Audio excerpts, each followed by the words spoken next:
Hola, este es el curso de Ciencia de Datos y hoy veremos una cápsula para entender cómo funciona Back of Word, ITF y IDF a partir de un ejemplo. Primero, lo que vamos a ver es algunos conceptos de la cápsula pasada y luego vamos a tratar de llevar esto a números.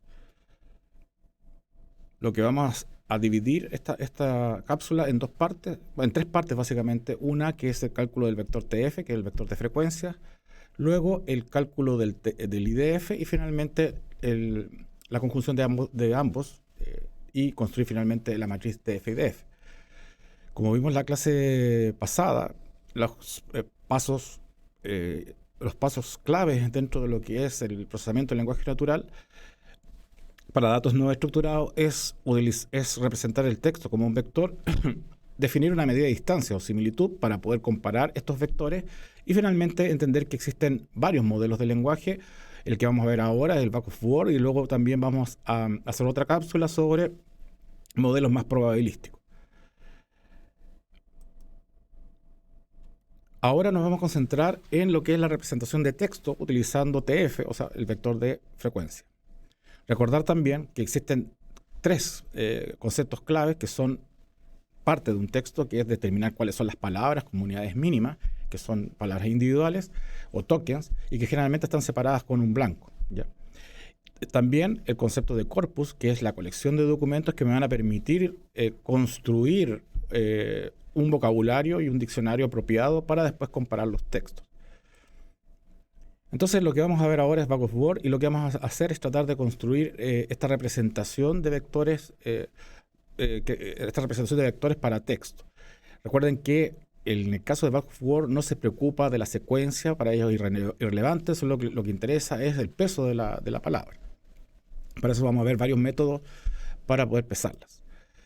Aquí el ejemplo habla de que tenemos tres documentos, pueden ser 4 o 5, lo que ustedes defieran en su corpus, y en este caso yo inventé algunas frases para poder hacer los cálculos y ir mirando cada uno de los casos. Tenemos un documento 1 que dice hoy lloverá todo el día en Coquimbo, que se refiere a un documento más que habla del tiempo o las condiciones climáticas. Luego tenemos un documento 2 que dice Alexis un gol histórico en el estadio de Coquimbo, ¿ya?, que se refiere más bien a deportes. Y un documento 3 que es la parte más policial, donde dice una vez más los delincuentes roban y vuelven a robar en un supermercado de Coquimbo. Algunas palabras son redundantes para poder intencionar el cálculo y poder ver cómo estas repeticiones de palabras afectan a la construcción de la matriz.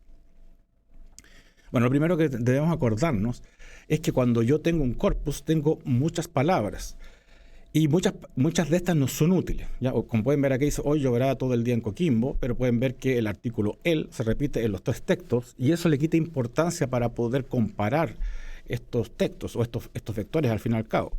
Entonces, para eso está el primer concepto que se llama el stop word, que son estas palabras vacías que no aportan al contexto del texto y que se definen como una lista de palabras. En este caso, les dejé un link acá que es en GitHub, donde ustedes pueden ir a mirar cuáles son, por ejemplo, algunas palabras que han sido estudiadas y que no influyen en la construcción de los textos. Yo, basándome en este listado, saqué todas las palabras que no son útiles. Por ejemplo, el, en, un, de, unas, más, los, hoy, todo, hizo, ves, y etcétera, la conjunción y, en el caso de nuestro ejemplo. También inventé algunas para poder construir la matriz que se vea bien. Entonces, en el fondo, lo que hacemos ahora es que tenemos que ir al diccionario, a este diccionario que está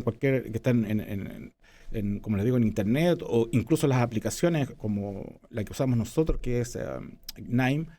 Tiene también sus stop word guardadas. Entonces, lo que va a hacer es que cuando tome un texto va a eliminar todas estas palabras redundantes. Esto con el fin de construir un diccionario, ¿ya?, un conjunto de palabras únicas que van a poder identificar los textos. Por ejemplo, luego que ya sacamos todas estas palabras que no prestan ninguna utilidad, lo que me va a quedar es un conjunto de palabras. Aquí pueden ver que las palabras que no están dentro de los stop words son lloverá, día, Alexis, gol histórico, estadio, Coquimbo, delincuentes roban, supermercado. Esas son las palabras que yo podría decir que son palabras que son importantes. Ya, como pueden ver acá, esas son las palabras que se filtraron, ¿no es cierto?, al siguiente paso. Ahora, hay una cosa que aquí no estamos haciendo, que las palabras tienen una raíz. Entonces, por ejemplo, si yo quiero hablar de llover o sea, lloverá, llovió, etcétera, uno podría quedarse solamente con la palabra llover. Entonces, existen algoritmos para cortar y quedarse con las raíces, que se llaman stemming, que son para quedarme con los trazos más importantes de las palabras y reducir ahí más el diccionario.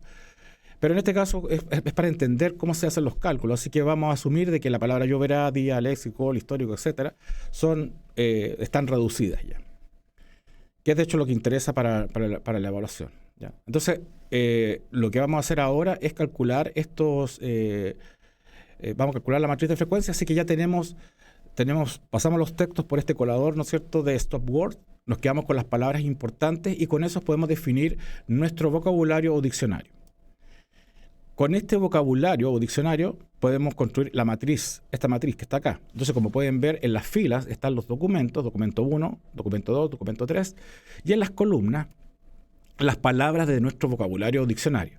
Como ven, yo le saqué las tildes y las mayúsculas y las minúsculas con el fin de poder, de alguna forma, normalizar las palabras y utilizar y no diferenciar una palabra que empieza con mayúscula, con minúscula, que tiene tilde o no tiene tilde. Así que, en general, uno hace esas cosas de sacar las tildes, sacar las mayúsculas, las minúsculas, para que no se confunda el algoritmo y porque una palabra está en mayúscula y minúscula, las cuente en forma separada. Bueno, entonces, en este caso, lo que hemos hecho es que todas estas palabras que son parte del vocabulario del diccionario son las columnas, y ahora lo que viene una técnica que es la más sencilla de todas, es el recuento bruto. O sea, en el texto 1, si nosotros contamos cuántas veces está lloverá, pues van a ver que en el texto aparece una sola vez, y Coquimbo aparece una sola vez. En el caso del documento 3, aquí yo intencionalmente coloqué los delincuentes roban, porque en el fondo, para que hayan dos palabras iguales, y como pueden ver en la matriz de conteo bruto, acá tengo dos. Entonces, en los otros textos aparecen uno solamente porque la palabra aparece una vez en el documento, pero esta frecuencia puede, si el texto es más grande o más repetitivo, voy a tener algunas palabras que se repiten más. Entonces, aquí tenemos palabras que están una vez en el documento, dos veces, pero pueden ser más. Y esto se le llama recuento bruto. El problema del recuento bruto es que si yo tengo un texto muy grande, las frecuencias van a tener valores altos, y si tengo textos pequeños, las frecuencias van a tener valores pequeños. Por lo tanto, la comparación de dos documentos, aunque sean iguales, quizás no funcione bien porque una tiene una escala mayor y otra tiene una escala menor. Entonces, ¿cómo podemos de alguna forma normalizar esto? Bueno, una técnica es la que se llama escala.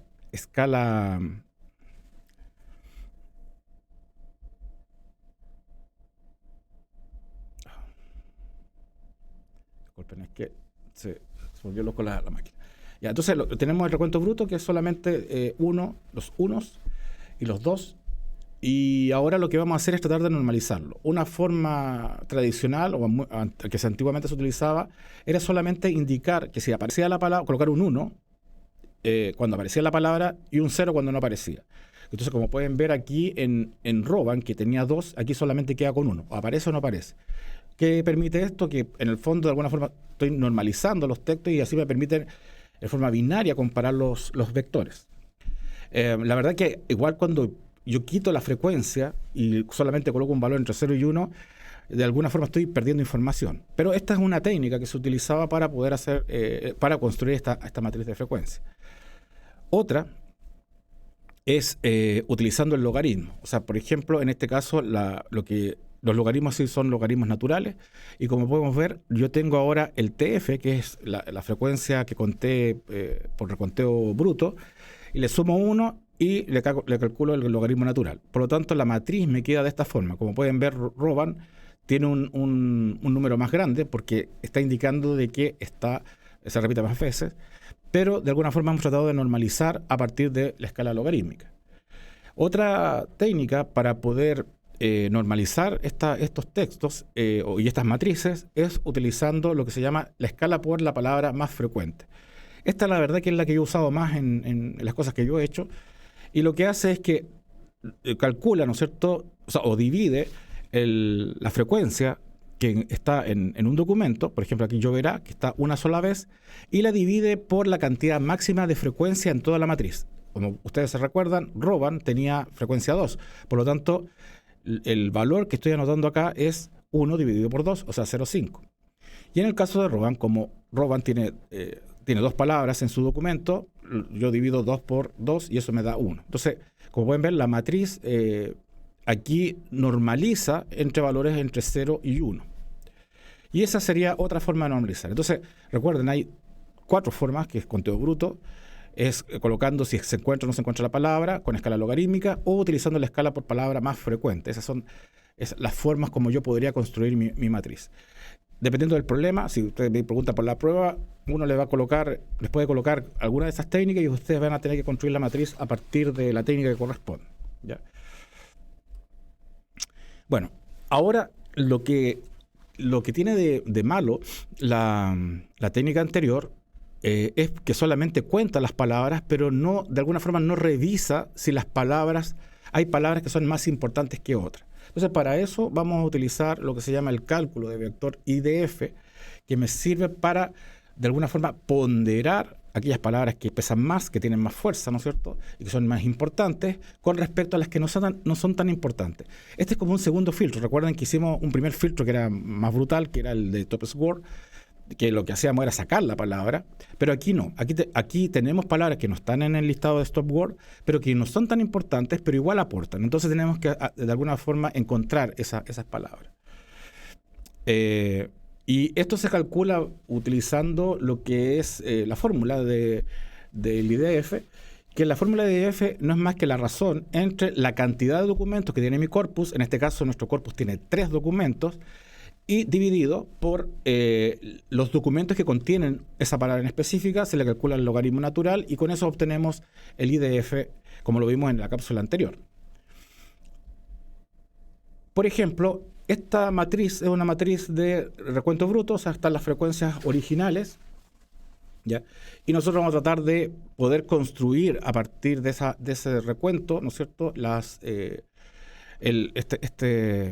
esta componente IDF. Entonces, lo que podemos ver acá es que tenemos lloverá, ¿ya? Lloverá, como ven, utilizando la fórmula del IDF, podemos ver que aquí tenemos 3 documentos, 1, 2 y 3, así que tenemos 3, ¿ya?